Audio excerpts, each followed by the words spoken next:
Now, the situation in Afghanistan is of particular interest for Canadian armed forces who served in the NATO-led mission there. Canada sent roughly 40,000 troops to Afghanistan from 2001 until 2014. 159 soldiers lost their lives in the conflict. Many more returned only to deal with post-traumatic stress disorder. Any gains in the mission are now seemingly wiped out with the Taliban retaking control. Retired Lieutenant General Andrew Leslie served as deputy commander of NATO troops in Afghanistan early on in the mission. And he also served as the chief of the land staff, and he joins us now from Lac des Îles, Quebec. Thank you so much for joining us today. You're welcome. My pleasure. Now, as you watch those heartbreaking scenes unfold on the ground in Afghanistan at the Kabul airport, maybe just describe to us what goes through your mind as you observe that. Tragic beyond belief.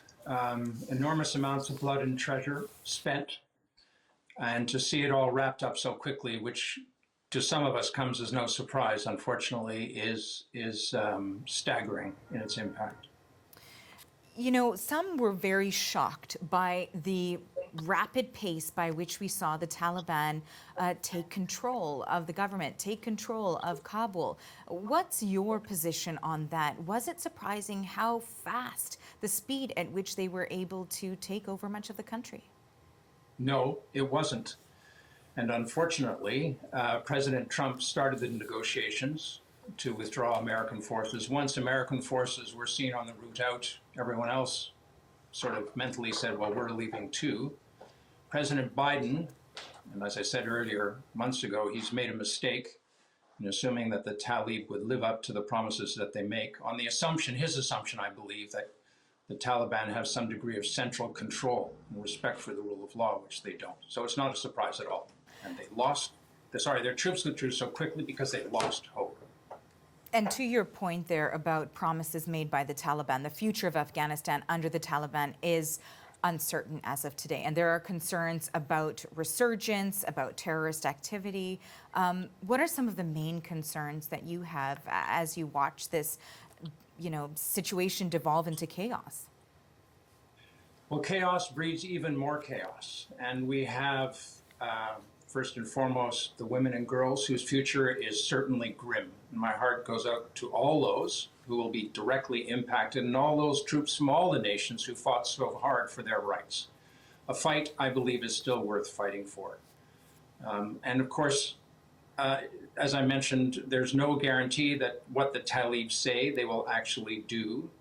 And it's pretty easy to predict that this will end much the same way as the last couple of times. At some point within the next months or so, it will devolve back down into tribal groups engaged in warfare against one another, with the vast majority of the population caught between what is not only tragic, but certainly very bloody.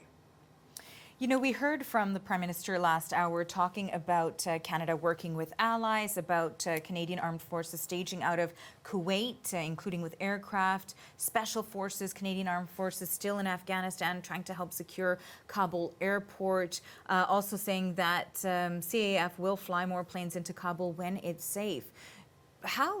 What is that timeline like? How do you foresee that happening, given how quickly we watch things go into this very volatile situation?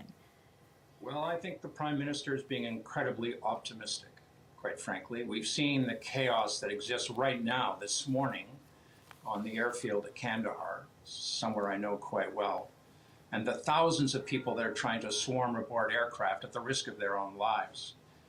The idea that we would be able to go back in with the Taliban surrounding Kabul, which is in a bowl, a depression in the mountains around it, and actually within the city and right at the outskirts of the airport, I think is, as I mentioned, highly optimistic. And my heart goes out to those who serve Canada so well as interpreters, as guides, as to the women who tried to teach children, girls, how to read in the areas that we were responsible for to the Afghan government, because their future is equally uncertain and probably going to be terrible.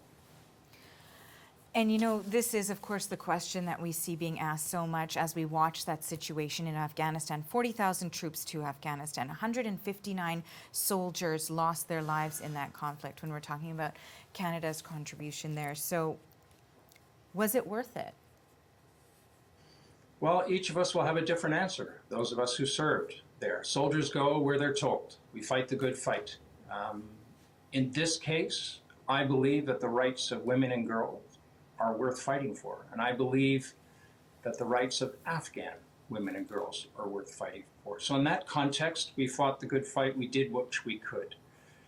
And the American president made the decision to withdraw, but it's all too easy to try and blame the Americans solely. Don't forget, for years they've been asking for help, more participation from nations, like-minded allies, to step up and do more stuff around the world in terms of trying to keep the peace. The American people are getting increasingly tired with what they term as forever wars. So if we could have held at 5,000 Americans and a couple of thousand others, perhaps some Canadians, who knows? Water under the bridge. But who knows what might have been averted. And we are set to hear from the U.S. President Joe Biden this afternoon, 3:45 p.m. Eastern Time. Based on your comments, what would you, and your experience, of course, what would you like to hear from him? Well, I'd like to hear an acknowledgement that as the ultimate decision maker, as the Commander-in-Chief of the U.S. Armed Forces, it is his decision to make, and I respect that right to make the decision. But as the ultimate decision maker in this instance, he's made a mistake.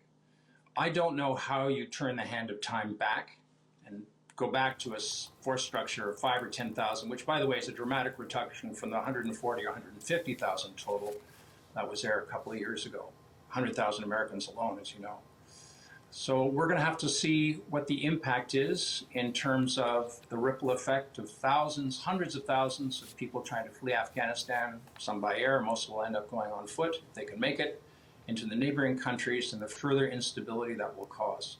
But this is something which it's more akin to a seismic shock than an isolated accident or incident. So we're unsure of the consequences right now.